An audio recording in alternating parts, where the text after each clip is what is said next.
Gini ya, untuk lepas dari kutukan itu bukan hanya sekedar percaya, tapi bertobat lahir baru. Gitu. Kalau orang itu bertobat lahir baru, segala kutuk itu diputuskan.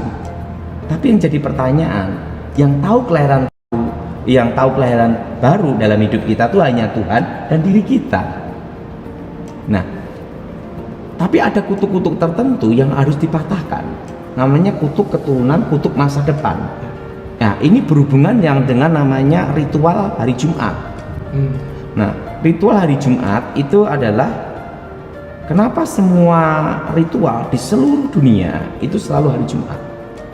Kenapa tidak malam Minggu?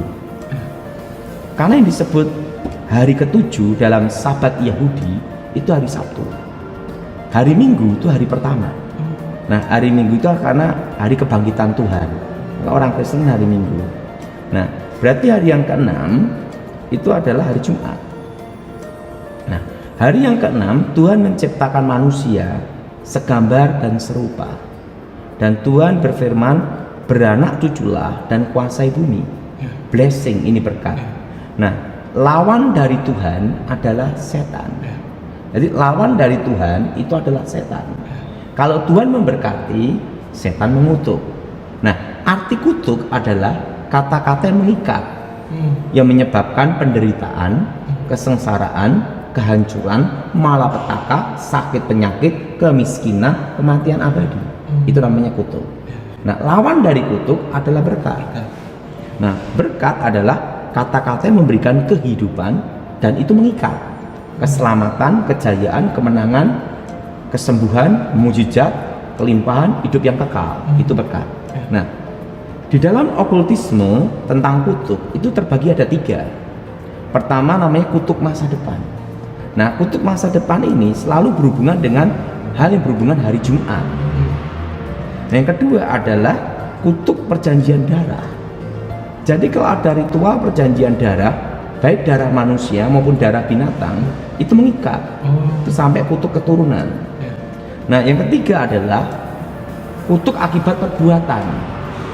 Nah, perbuatan dari dosa-dosa seseorang pendahulu-pendahulu kita. Nah, dosa keturunan. Nah, 3 kutuk ini harus diputuskan. Nah, kalau kutukan jimat itu masuk dalam kutuk keturunan, kutuk masa depan. Atau kutuk yang berhubungan dengan perjanjian darah. Nah, jadi tergantung kutuk mana yang dibahas.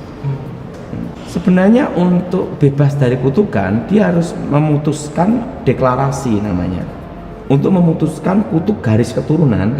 Nah, lebih amannya itu langsung doa 3 kutuk ini langsung. Yaitu di dalam nama Tuhan Yesus segala kutuk masa depan. Karena ini kita bicara tentang kutuk masa depan ritual hari Jumat. Nah, yang kedua adalah perjanjian darah. Yang ketiga dosa-dosa akibat pendahulu-pendahulu kita, mereka berbuat jahat. Nah, kalau kutuk jimat itu termasuk di pertama dan kedua. Nah, ini harus diputuskan dalam nama Yesus. Dan itu harus diucapkan. Karena dengan hati orang percaya dibenarkan, mulut orang mengaku diselamatkan. Bagaimana supaya kita tidak kena kutuk dalam keturunan dan kutuk perjanjian setan dan kutuk dosa-dosa masa lalu? Nah, itu doanya seperti ini. Darah Yesus, hancurkan segala kutuk perjanjian setan atas hidupku, masa depanku, keluargaku, dan diriku. Di dalam nama Yesus. Nah, deklarasikan itu dengan iman, pasti putus.